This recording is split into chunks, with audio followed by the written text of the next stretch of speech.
ये जहन में रखना है आपने। देन पार्ट टू में वो कहता है determine the change in momentum of the block from 0 to 3 seconds. तो अगर आप फोर्स देखें जो यहाँ पे बनी हुई है डायग्राम में, सो वी हैव टाइम, ठीक है, and from 0 to 3 seconds they want us to find out the change in momentum. तो चेंज इन मोमेंटम का क्या फॉर्मूला था वैसे? चेंज इन मोमेंटम का फॉर्मूला था, अगर आपको याद हो, final momentum minus initial momentum, ठीक है। तो ये काम किया जा सकता है। अब आप देखते हैं अगर तो आपको क्वेश्चन में कहीं पे भी mass of the block given है तो आप ये यूज कर सकते थे। तो ध्यान दें कहीं पे आपको मास गिवन है, अब ब्लॉक इज पुल्ड, तो ब्लॉक का कोई मास वगैरह कहीं पे गिवन नहीं है, ठीक है। दैट मीन्स आप ये यूज नहीं कर सकते। Then I can go up with this, right, क्योंकि मुझे फोर्स का एक ग्राफ नजर आ रहा है। तो अगर मैं change in momentum find out करना चाहता हूँ तो I can just do force into times. तो force essentially from 0 to 3 seconds कितनी है? तो आप यहाँ पे देखो, ये रही, ये जो फोर्स का कर्व बना हुआ है, यहाँ से ये यूं जा रहा है और फिर ये यूं जा रहा है, ठीक है। So if this is 1, so this is 1.4, right. तो 1.4 न्यूटन की फोर्स है फ्रॉम 0 सेकेंड्स, और 3 सेकेंड्स पे ये जो फोर्स आ रही है ये यहाँ पे आ रही है। दिस इज एग्जैक्टली, अगर हम आ जाए यहाँ पे, सो दिस इज 0.5, 0.6, 0.7, 0.8, ठीक है। तो जो बेसिकली फोर्स है that is change from 1.4 to 0.8, ठीक है। तो अब आप यहाँ पे क्या यूज कर रहे होंगे, जरा मुझे बताएं, सोचें।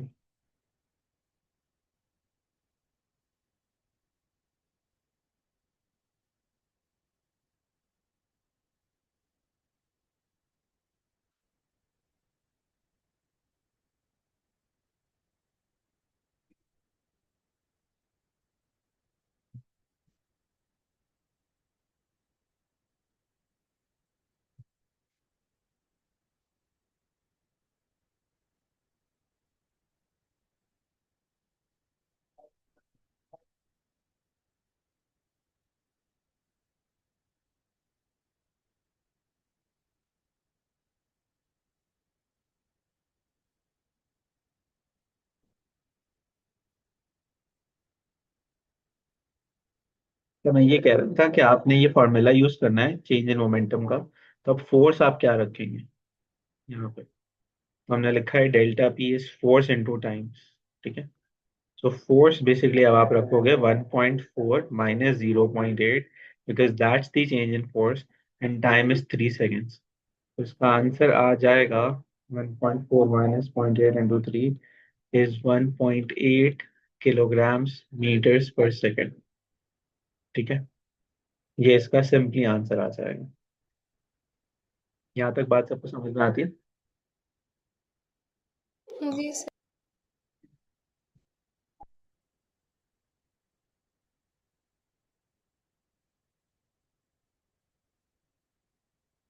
Then it says describe and explain the motion of the block between 3 and 6 seconds.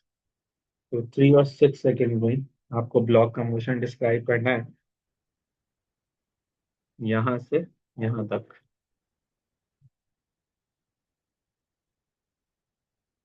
इसके लिए आपके पास 2 मार्क्स हैं। तो अब हम यहाँ पे क्या करेंगे? तो बेसिकली अगर आप देखें 3 सेकेंड से 6 सेकेंड्स तक फोर्स चेंज नहीं हुई है, ठीक है। फोर्स इज कांस्टेंट, फोर्स को कोई फर्क नहीं पड़ा। तो हम ये कह सकते हैं कि इसेंशियली ये जो आपके पास फोर्स है, ये जो एक्स वाली फोर्स है ये 0.8 न्यूटन है, जो रेजिस्टिव फोर्स है वो भी 0.8 न्यूटन है, ये वाली फोर्स भी 0.8 न्यूटन है। तो राइट और लेफ्ट पे जो दोनों फोर्सेस हैं वो इक्वल एंड अपोजिट है। हम ये कह सकते हैं कि टोटल रिजल्टेंट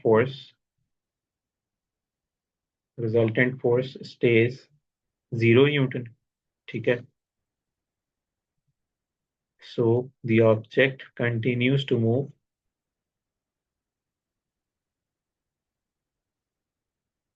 कांस्टेंट वेलोसिटी, क्योंकि अगर उसकी वेलोसिटी चेंज करनी है तो उसके लिए कोई फोर्स होनी चाहिए थी, क्योंकि उसमें कोई एक्सेलरेशन वगैरह होती, तो ऐसा कुछ है ही नहीं, सिंपल है। तो हमने कहा कि भाई वो कांस्टेंट वेलोसिटी से आराम से मूव कर रहा होगा।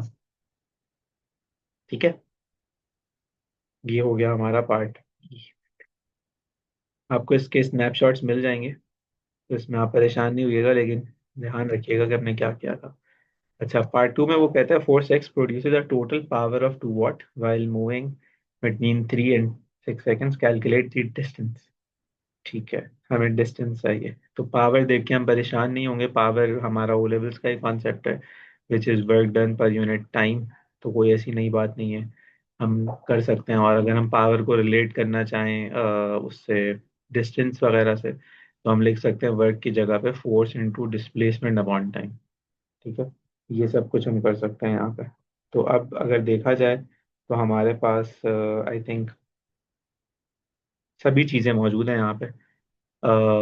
पावर की जगह पे वी कैन राइट 2 वॉट्स। ठीक है, फोर्स 3 से 6 सेकेंड्स तक है 0.8। एस वॉज अननोन, और टाइम ले लेंगे 3 से 6 सेकेंड्स तक, तो वो होगा 3। ठीक है, तो 2 into 3 divided by 0.8 would be S. और अगर इसको सॉल्व कर लेते हैं तो इसका आंसर आ जाएगा 6/0.8, 0 point, sorry 7.5।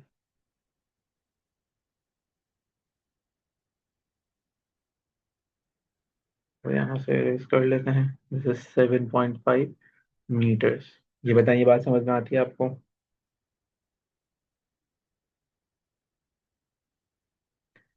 Okay, then part सी में वो कहता है कि block is at rest at 0 seconds, you have to sketch a graph to show the variation of the momentum with time t. तो 0 से 6 सेकेंड्स तक आपको इसका वेरिएशन शो करना है, किसका? मोमेंटम टाइम का। कि मोमेंटम और टाइम कैसे रिलेट कर रहा है, क्या रिलेट कर रहा है यहाँ पे। ठीक है, अब आपको ये शो करना है कि आपने उसी ऑब्जेक्ट का मोमेंटम और टाइम बनाना है। तो अब आपके पास एक्स एक्सिस पे 6 सेकेंड्स तक का टाइम भी है, और वाई एक्सिस पे मोमेंटम रखा है, तो हम कैसे बनाएंगे?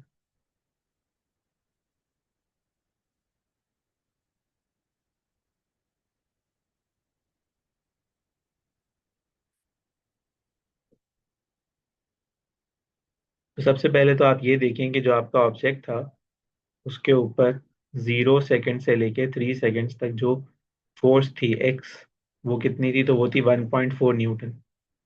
ठीक है, और रेजिस्टिव फोर्स थी उसके ऊपर 0.8 न्यूटन। इसका मतलब है कि उसके ऊपर कोई ना कोई रिजल्टेंट फोर्स तो थी, राइट? और वो रिजल्टेंट फोर्स कितनी होगी? जाहिर है वो रिजल्टेंट फोर्स होगी 0.4 न्यूटन, सॉरी 0.4 न्यूटन क्यों होगी, 0.6 न्यूटन होगी ना, या 0.6 न्यूटन होगी, राइट? अच्छा, ये इनका डिफरेंस है, मैं आपको बता रहा हूँ। तो ये जो 0.6 न्यूटन की रिजल्टेंट फोर्स है, ये एक्ट कर रही है फॉर फर्स्ट 3 सेकेंड्स। और हमें पता है कि मोमेंटम का जो फॉर्मूला होता है वो ये होता है, राइट? दैट मीन्स अगर फोर्स एग्जिस्ट कर रही है तो मोमेंटम को चेंज होना चाहिए, है ना? तो मोमेंटम को हम चेंज करेंगे 0 से 3 सेकंड तक। ऐसा क्योंकि वाई एक्सिस पे कोई वैल्यू लिखी हुई नहीं है, तो कोई परेशानी की बात नहीं है। ये आपके लिए पहला एक्सपीरियंस है जिसमें हमें वो स्केच करने के लिए काफ़ी सारी चीज़ें कह रहा होता है। तो वी डोंट केयर अबाउट कि हमें कहाँ तक जाना है, हम यहाँ तक भी जा सकते हैं, यहाँ तक भी जा सकते हैं, हमारी मर्जी है हमें कहाँ तक भी जाना है। तो लेट से हम यहाँ से एक स्ट्रेट लाइन ड्रॉ करते हैं, बिल्कुल स्ट्रेट लाइन ड्रॉ करनी है हमें, कर्व वगैरह नहीं करना है। फ्रॉम 0 to 10, ये स्ट्रेट लाइन आ गई हमारी। ठीक है भाई। अच्छा जी, अब ये जो स्ट्रेट लाइन है हमारे पास, ये होनी कहाँ तक चाहिए? ये होनी चाहिए 3 सेकेंड्स तक, यानी कि 3 के आगे पीछे नहीं, 3 तक होना चाहिए शार्प इसको। ठीक है, अच्छा, अब 3 सेकेंड्स के बाद क्या हुआ है? 3 सेकेंड्स के बाद हुआ ये था कि जो एक्स थी वो रेजिस्टिव फोर्स के बराबर हो गई थी, यानी कि एक्स भी 0.8 न्यूटन हो गया था, और रेजिस्टिव फोर्स भी 0.8 न्यूटन था। दैट मीन्स रिजल्टेंट फोर्स उस वक्त जीरो थी। जब रिजल्टेंट फोर्स जीरो होगी तो चेंज इन मोमेंटम हो ही नहीं सकता, जाहिर है चेंज इन मोमेंटम जीरो हो जाएगा। दैट मीन्स इसके बाद जितना भी मोमेंटम था वो उतना ही रहा है, और वो चेंज नहीं हुआ है, तो वही हो जाएगा सीधा। ठीक है भाई, ये काम करना था इसको।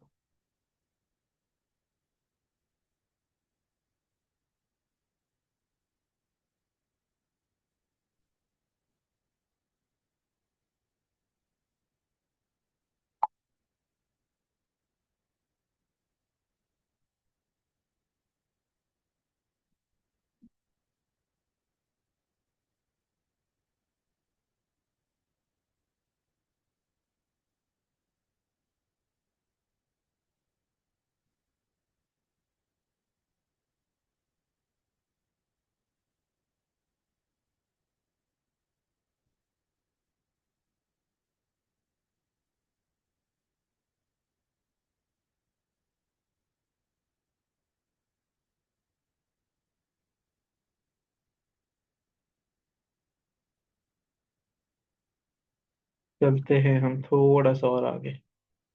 अब आप इसे रीड कर लें। ये यहाँ पे क्या कह रहा है, ये कह रहा है block is pulled in a straight line through a horizontal surface. ठीक है, ये हमने डिस्कशन किया हुआ है।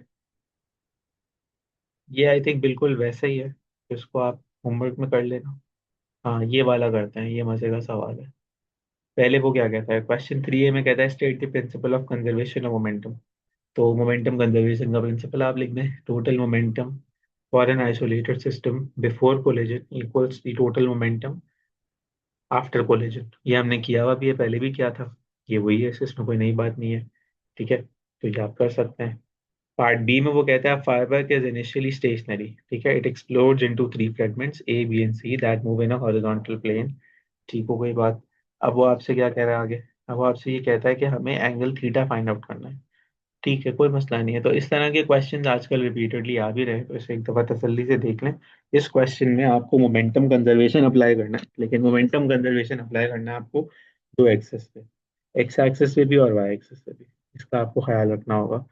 देखो, ये एक फायरवर्क था यहाँ पे। ठीक है, वो एक्सप्लोड हुआ, उसका एक पार्ट यहाँ गया, एक पार्ट यहाँ गया, एक पार्ट यहाँ गया।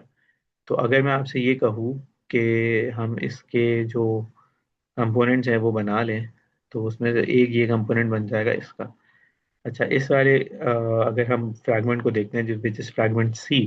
सो इसका जो हमारे पास एंगल गिवन है वो यहाँ पे गिवन है, तो आप उसको ऐसे भी बना सकते हो अगर आपको ऐसे आसान लगता है। वैसे भी बना सकते हो जैसे मैंने बनाया था। दोनों ऑप्शन अवेलेबल है। तो ये राइट एंगल ट्राइंगल बन रहा है। राइट, मैं कंफ्यूजन खत्म करने के लिए इसमें से एक हटा देता हूँ ताकि आपको समझ में आए कि मैं किसकी बात कर रहा हूँ। So this would be m we cos theta and this would be m v sine theta. अब ये कॉस थीटा साइन थीटा अचानक से कहाँ से आ गए। So this is m into v. ये हो गया इसका मोमेंटम। अब आप उस मोमेंटम को पी कहो या उसको कहो एम वी।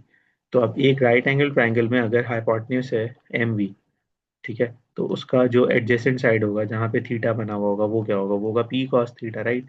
और उसका जो अपोजिट साइड होगा वो क्या होगा, वो होगा पी साइन थीटा। ठीक है, अब ये पी की जगह पे मैंने एम वी लिख दिया डायरेक्ट, ताकि मुझे कोई टेंशन ना रहे। अच्छा, अब आते हैं कि एक्स एक्सिस के हिसाब से देखते हैं कि हमारे पास क्या क्या चीज़ें हैं एक्स एक्सिस पे।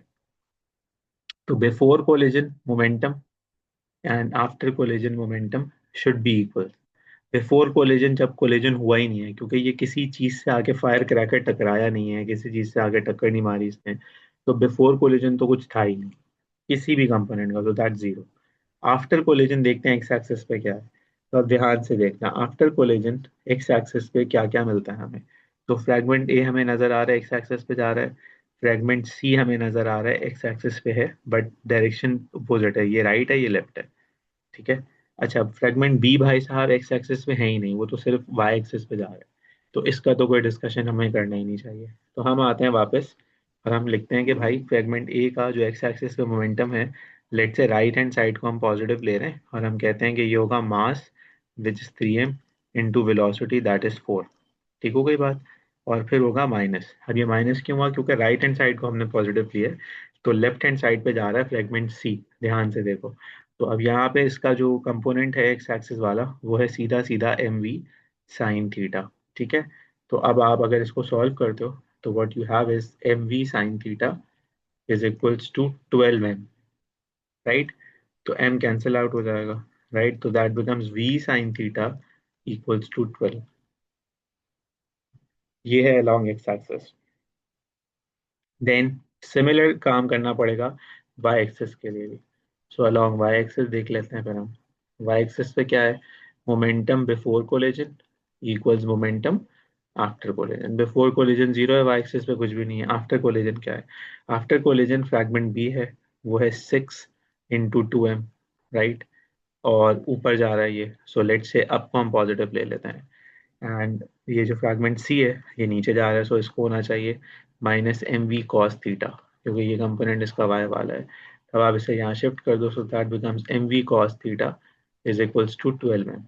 एम कैंसिल हो जाएगा, तो इसका आंसर आ जाएगा V cos theta equals to 12। तो एक इक्वेशन है आपके पास V cos theta is equals to 12, इसको कह देते हैं इक्वेशन 2, इसको कह देते हैं इक्वेशन 1। इन दोनों से हमें थीटा फाइंड आउट करना है। सबसे easiest method theta find out करने का क्या है, इन दोनों इक्वेशंस को डिवाइड कर दें। equation 1 divided by 2. So we will have v sine theta upon v for sine theta is equals to 12 and v cos theta is equals to 12. This gets cancelled. V cancels. Sine theta upon cos theta होता है tan theta is equals to 1. Theta is equals to tan inverse 1 which is 45 degrees. तो ये होगा answer इसका. ये बताओ ये बात समझ में आती है? I will wait a few minutes कि आप लिख लो इसे, क्योंकि ये लिखोगे नहीं तो ये बाद में कुछ भी समझ नहीं आएगा और ये एग्जाम में पक्का आता है आजकल. फिर हम आगे चलते हैं.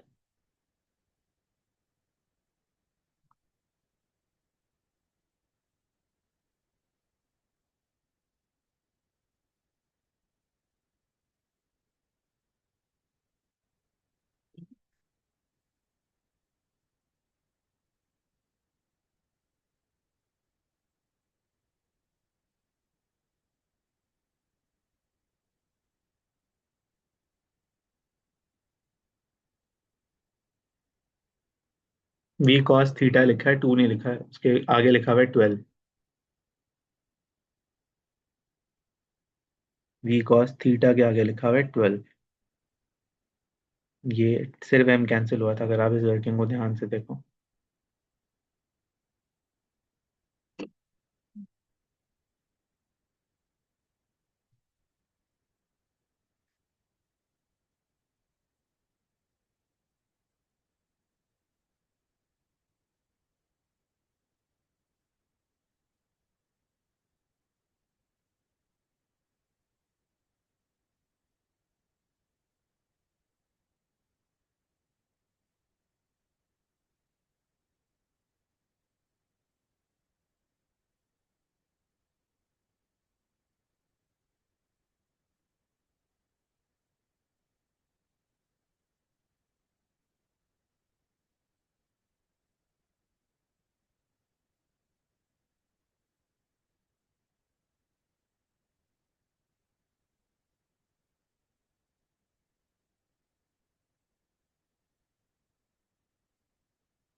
देन वो कहता है स्पीड निकाल लो. तो जो इक्वेशंस आपने अभी बनाई थी, जैसे आपने लिखा था v cos theta is equals to 12, तो यहाँ पे आप इसमें कॉस थीटा की जगह कॉस 45 रख दो. So you will get v is equals to 12 upon cos 45. जो भी आंसर आएगा वो आपका टोटल आंसर आ जाएगा. अच्छा, यहाँ पे वो कहता है कि show that the total chemical energy, energy वाला अभी हमने नेक्स्ट लेसन करना है, तो अभी हम उसके ऊपर डिस्कशन में नहीं जा रहे. वर्क एनर्जी पावर हमारा नेक्स्ट लेसन होगा, हम वो नेक्स्ट लेसन में करेंगे. ठीक है भाई. अब आते हैं यहाँ पे. हम्म, ये अब आप जरा करो ट्राई क्वेश्चन नंबर 4. ये तो मैंने सिखाया आप लोगों को. Elastic collision, in elastic collision speed of approach separation. I will wait for 2 minutes.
यहाँ पे अब वो एग्जामिनर ये कह रहा है आपको कि आप फाइंड आउट करो ब्लॉक का जो मास है वो फाइंड आउट करो।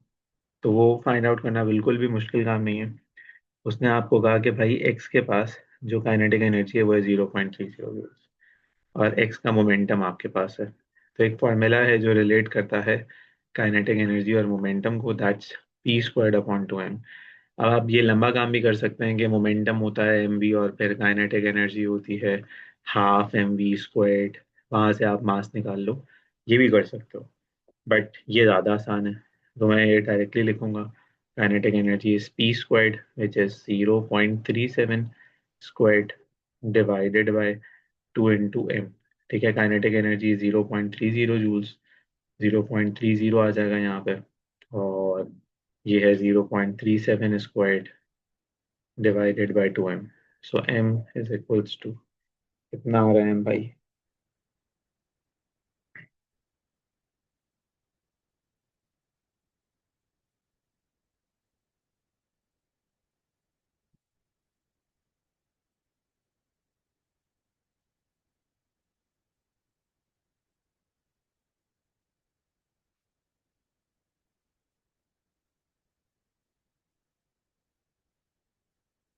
मेरे पास m आ रहा है 0.23 किलोग्राम।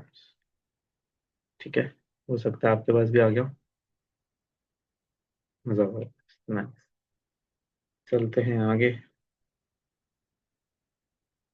वो कहता है determine the magnitude of the momentum of block after collision. Momentum of block after collision. तो मोमेंटम बिफोर कोलिजन ले लेते हैं, ये वाली डायरेक्शन पॉजिटिव ले लेते हैं, तो ये दोनों नेगेटिव हो जाएंगी। इसको अननोन कर लेते हैं p।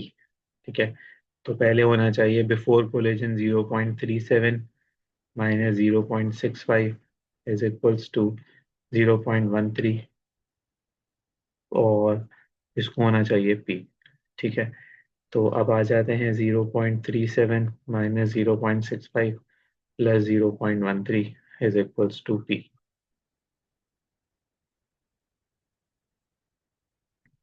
तो इससे मेरे पास p आ रहा है, अल्लाह आपका भला करे, 0.15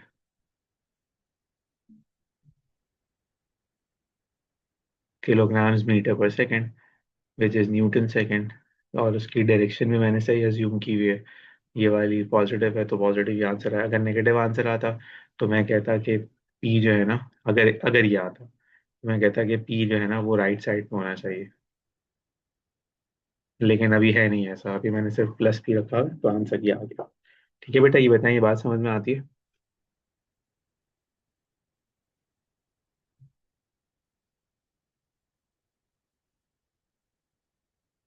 नाइस। देन आगे क्या है भाई? आगे वो कहता है block x exerts an average force of 7.7 on y, calculate the time that the block are in contact with each other। अच्छा, वो 7.7 न्यूटन जो है उसके ऊपर अप्लाई करता है। ठीक है, तो अब हमें टाइम फाइंड आउट करना है। तो चेंज ऑफ मोमेंटम होता है upon time is equals to force. ठीक है जी। तो अगर हम चेंज ऑफ मोमेंटम की बात करते हैं तो ब्लॉक एक्स और ब्लॉक वाई, तो ब्लॉक एक्स और वाई का जो चेंज इन मोमेंटम है, एक्स का बना हुआ था ऊपर, दैट वाज एसेंशियली 0.65। ठीक है, और वाई का भी थोड़ी देर पहले हमने निकाला था, दैट इज 0.15। तो हम जब चेंज निकालेंगे which is final minus original, अब ये थोड़ा सा टेक्निकल हो जाता है। चेंज इन मोमेंटम होगा क्या यहाँ पे? यहाँ पे होना चाहिए फाइनल माइनस इनिशियल। अब देखो यहाँ पे दो दफा नेगेटिव क्यों आया? इसलिए आया क्योंकि एक डायरेक्शन आप कोई पॉजिटिव लोगे ना, तो मैंने ये वाली डायरेक्शन पॉजिटिव ली है, तो ये नेगेटिव हो जाएगी। अगर आप नेगेटिव ले लेते तो भी आंसर यही आता, बस साइन चेंज हो जाता। तो एक्चुअल में 0.15 प्लस 0.65 हो जाएगा ये, that is change in momentum. ठीक है,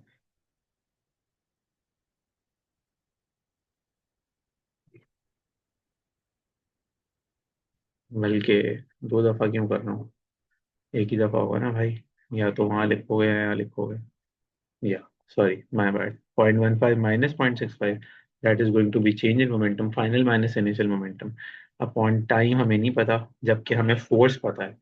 फोर्स उन्होंने हमें दे दी है विच इज 7.7 न्यूटन। तो आप इससे सॉल्व कर लो, आपको फोर्स मिल जाएगी।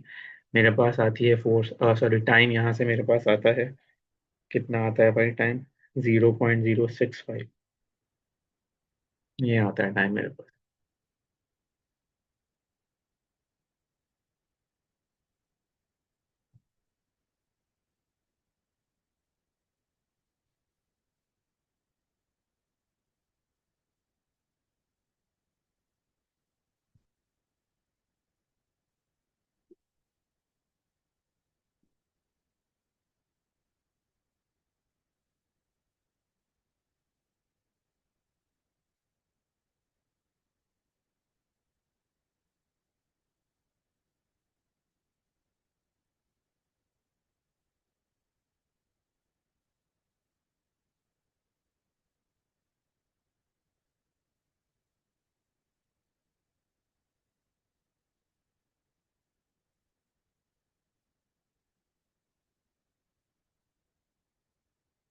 यहाँ तक ब्रेक लगाते हैं, बाकी बातें फिर आपसे करेंगे नेक्स्ट क्लास में भी।